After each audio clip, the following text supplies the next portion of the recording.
Ce ne sont pas les beaux-arts que Jean-Charles Lopez a choisi pour s'exprimer par la peinture. Né à Casablanca, mais sans véritable attache pendant son enfance, il s'est installé il y a déjà 25 ans à Marseille, la ville de la diversité qui lui a donné ses racines.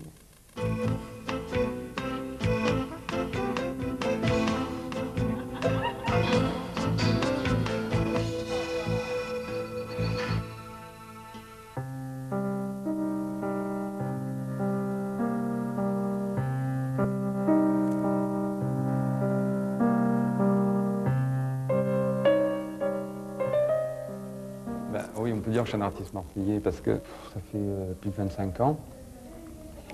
Et je suis arrivé ici et sans identité vraiment marquée, avec des origines multiples, on va dire. Et je me suis retrouvé dans une ville dans laquelle c'était pratiquement quelque chose d'inhérent à chacune des personnes qui y vivaient, quoi. C'est-à-dire que à Marseille, on se retrouve au milieu des gens qui arrivent aussi d'ailleurs, de partout ailleurs, et je crois que ça m'a permis, comme à beaucoup de gens, de trouver enfin une identité, si on a besoin toujours d'un endroit auquel on puisse se référer. Quand on vient de nulle part ou quand on vient de partout, on se retrouve ici au milieu des autres qui viennent de là aussi, et c'est la première chose qui fait que moi, je ne crois pas pouvoir un jour travailler ailleurs. Enfin, même quoi qu'il arrive, je pourrais jamais... je ne m'imagine pas travaillant ailleurs, quoi.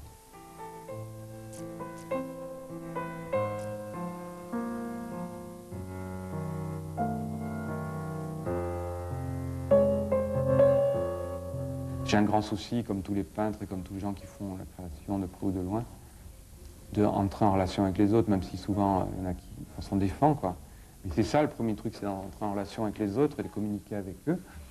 Et là, je me suis rendu compte que ça marchait, c'est génial, de voir que ça fonctionne, quoi. C'est-à-dire que la peinture, elle a une vie, et que quand on le fait, on est plein d'inquiétudes, on est plein de... Moi, je travaille avec la peur au ventre tout le temps, quoi. Et là, on se rend compte que finalement, ben, il y a une sécrétion. C'est pratiquement de l'ordre de la sécrétion, ce qui se passe pour la peinture, en tout cas chez moi, quoi. Et ça marche, quoi. C'est-à-dire qu'il y a des gens qui ressentent les choses, quoi. Ça, c'est un truc qui est génial à constater, quoi. J'aurais aimé faire des expositions sous l'eau, c'est-à-dire dans un endroit où les gens ne peuvent pas se parler, et soit obligé de se trimballer devant les toiles qui auraient été exposées, et il n'y aurait pas eu de place pour les mots, parce que la peinture...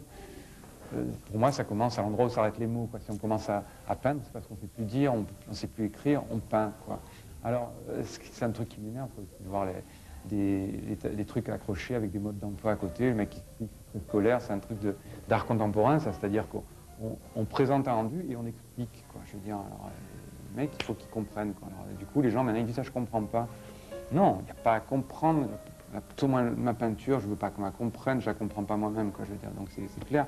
C'est de l'émotion, c'est des états d'âme, c'est des choses qui vont, on va dire c'est nul, on va dire ça me plaît, ça qui me plaît.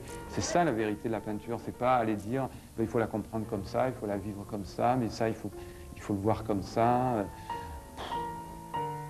Cette émission est terminée. Prochain rendez-vous dans les lycées et collèges de Marseille qui accueillent pendant les vacances de nombreux jeunes de quartiers en difficulté pour leur offrir de multiples